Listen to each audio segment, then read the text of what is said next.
Tara mga kabisdak, samahan niyo po kami sa ating open market dito sa aming bayan, Yanggu Public Market. So, tingnan natin ang kanilang mga isda. Ito yung sinasabi ko sa inyong mga isdang pangit. Papangit ng isda nila, no? Meron din namang maganda, pero mas marami yung pangit na isda. Ano meron dyan? Sampul. Sampul. 그럼 김밑 노 쌈풀 Upso!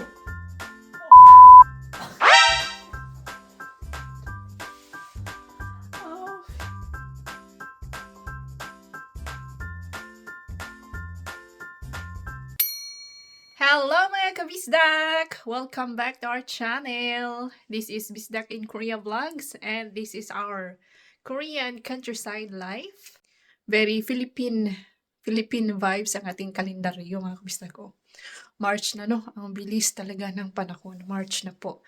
Di ba kahapon is hindi po natuloy ang aming lakad, plano naming lakad ni Little Insoy, mamamasyal sa bayan. Kasi nga makulimlim. Ngayon is Sunday mga kabisdak. So ngayon na lang, Sunday po ngayon, March 15. Ngayon na lang tayo pupunta sa bayan. And then open market man, tamang-tama. So pupunta tayo sa open market. See you! Oh, ayan oh. Sunny, di ba? Maganda po ang ating panahon. 저는 half daw half before 가온 half before 가온 once a day Once a day. twice is okay. May diarrhea po si LE mga kabisda, kaya bumili kami ng gamot at nagbili na din ako ng cream para sa kanyang skin in case na mga siya. And then open market day man, so nandito tayo sa Mercado.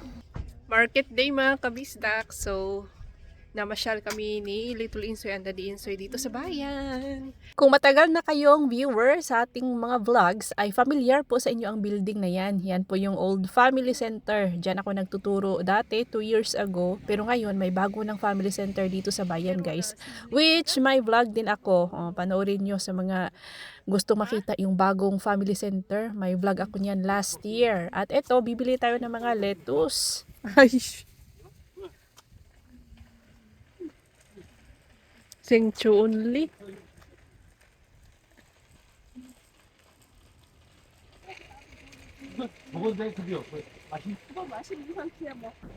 Ang binili po namin ay yung pinakamahal na klase kasi yung pinakamahal na lettuce ay pinakamasarap. And we remember na last year may nakita kaming kids cafe dito sa loob ng open market mga kabisdak. So hinahalughog namin ngayon pero wala man kami makita. Pero may nakita po tayong playground. Alam na ni Little Insoy, sinundan lang niya yung tinig ng mga batang naglalaro. Oh. Alam na niya na may playground. Pinakiramdaman niya mga kabisdak.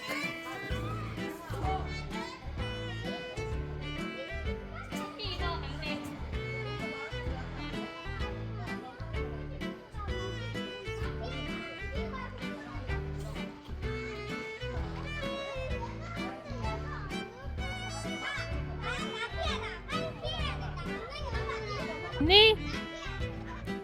할 수 있어?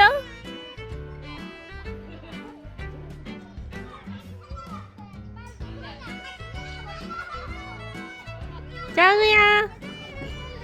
쭈! 쭈!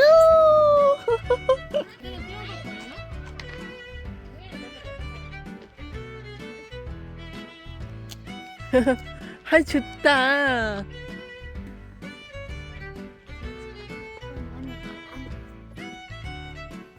자, ba. Naman.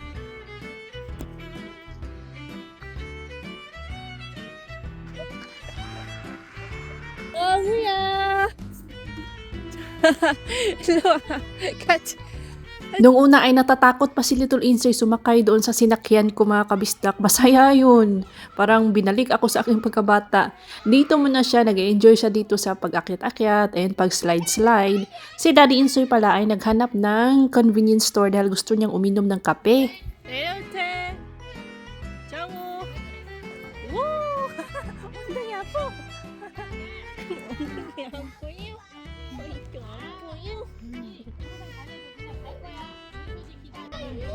자, 한 번 더, 한 번 더. 한 번 더. 그렇지.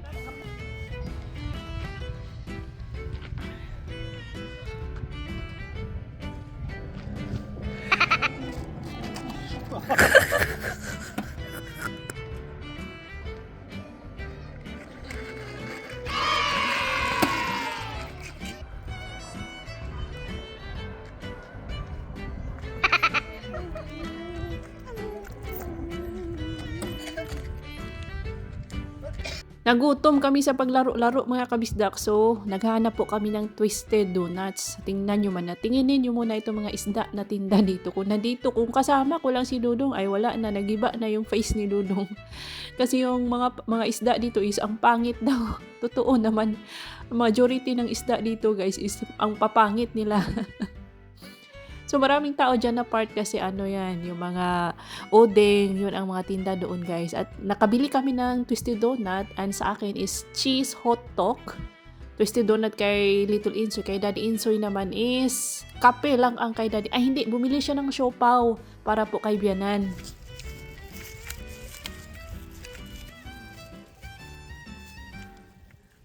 After sa public market ay uwian na mga kabisdak. Pagdating sa bahay ay maliwanag pa man ang kapaligiran guys. So naglakad-lakad muna kami ni Little Insoy. Diyan po ang ating Perela Farm. Opo, dyan tayo naghampas-hampas ng mga perela with Dudong Saldi and Daddy Insoy, This year ay perela po ang ating itatanim, perela again, sa 3 field. Yung isang field is soybeans man mga kabisdak, no? This year, perela na lahat, Nagkaano na, pati medyas na hubo ng medyas ni Little Insoy. Hello to Ma'am G na may perela plant. May tanim po siyang perela dyan sa Michigan, USA. Nakaka-amaze. Alam nyo ba, may ibang Koreans na hindi po alam ang perela.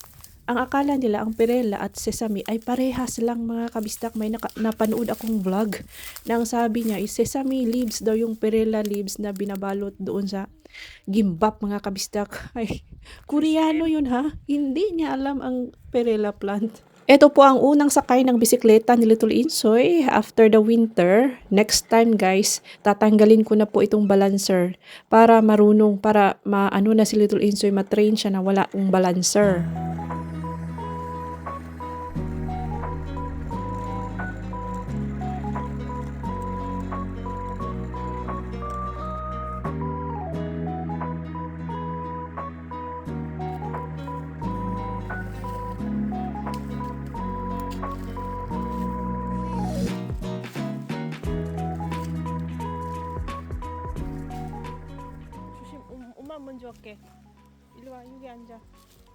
And yes, may bagong na-discover itong si Little Insoy na lugar. Syempre may sapa, may tubig. At natatakot ako kasi itong kanilang stairway to heaven, charis. Ang kanilang hagdanan marupok na. Kasi nadala ng hindi na maintain guys ba.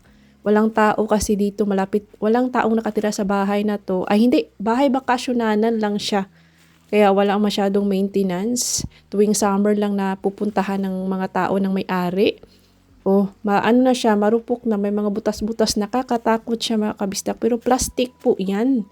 Hindi siya kahoy, plastic siya mga kabisdak. Dala ng katandaan ay napudpud siya. Masarap po ditong magtambay tuwing summer guys, tas mag-picnic, ay napaka-relaxing. Sabi ko kay L.A. Pak, mag-posing ka dyan nak. Yan.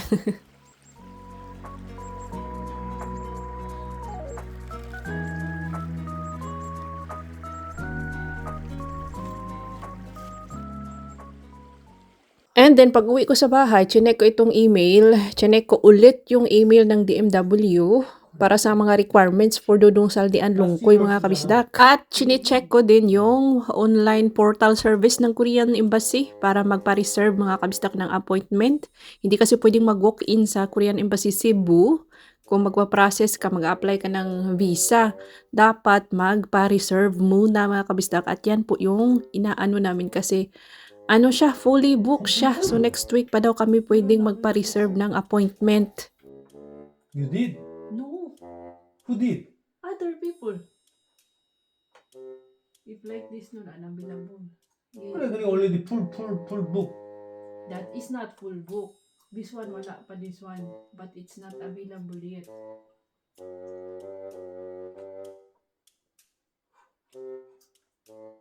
병신 같은 소리, 씨팔 새끼들.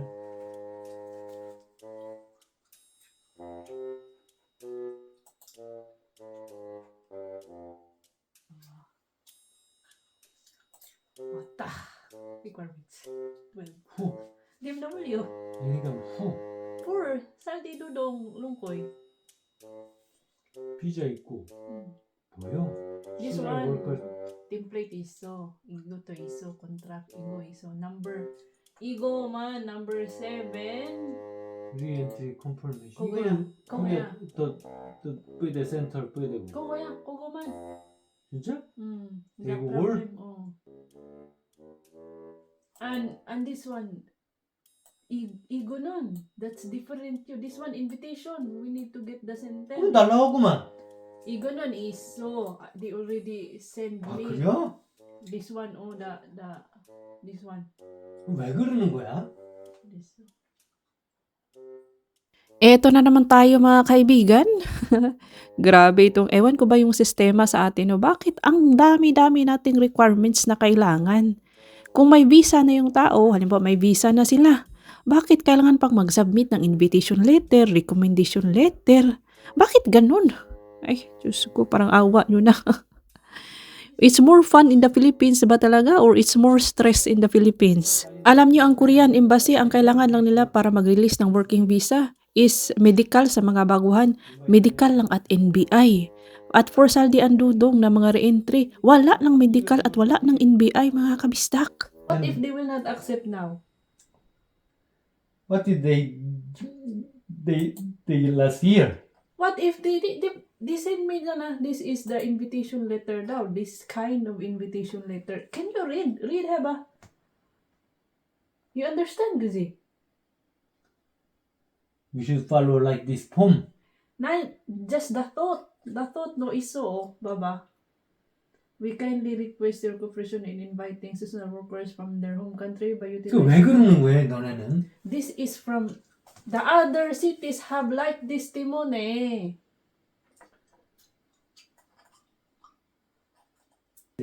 아니, 있으면 있어. 없다고요. I called잖아요. I told you잖아. You told me meron something like the same. 그게 daw. 그거라고 까니나 certification of key they already work here. 까니나 This one, like this. Where can we find that one? Where did you find this one? DMW sent me last year. That was last year. 여기다 해. 그냥 fill up 해요. 그럼 하면 되지. 왜? 뭐? 아니, meron dyan na. Sample. 그는 give me no sample. 없어.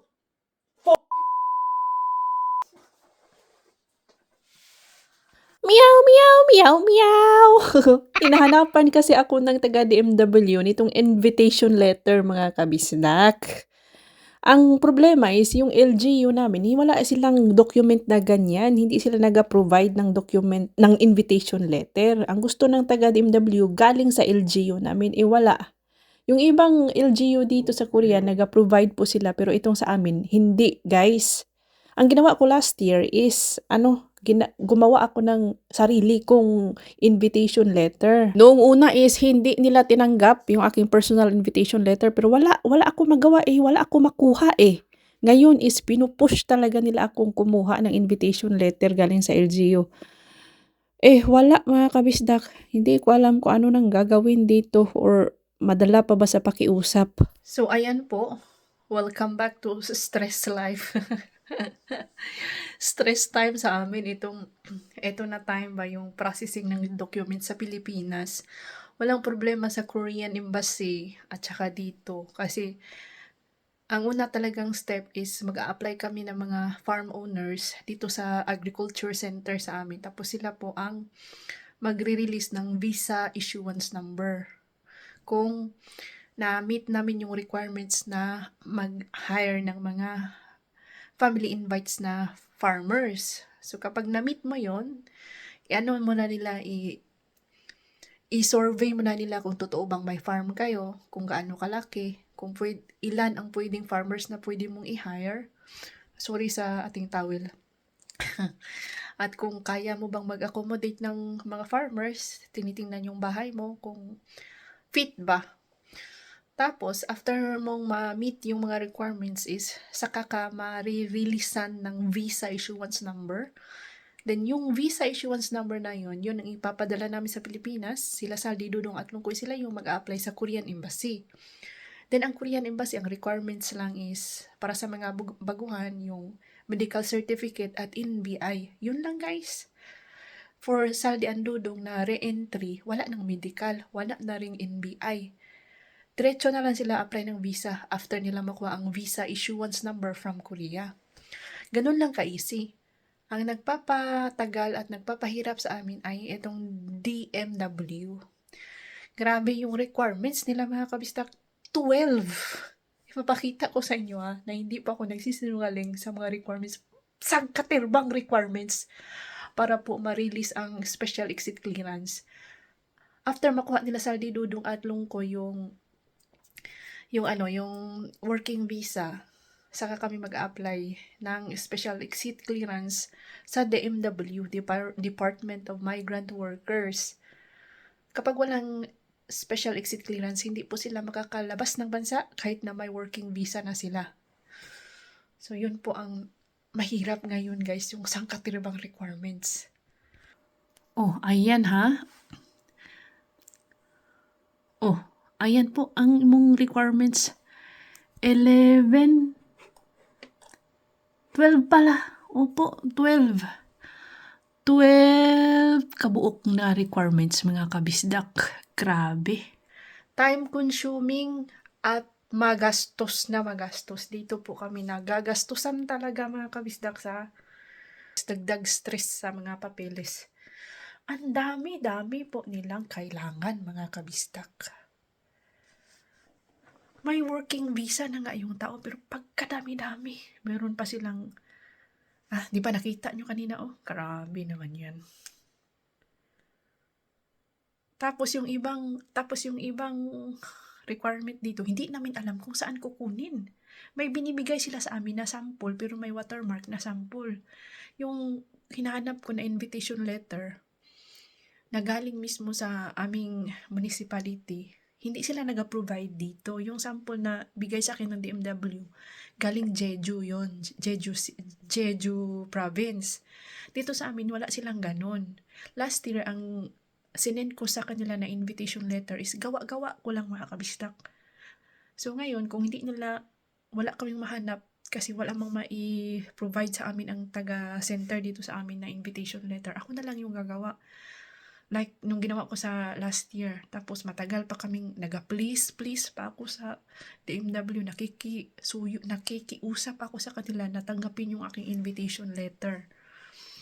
Dahil ang hinahanap talaga nila is yung galing sa munisipyo, galing sa government. Wala nga sa amin, hindi sila gumagawa ng ganun. Ay.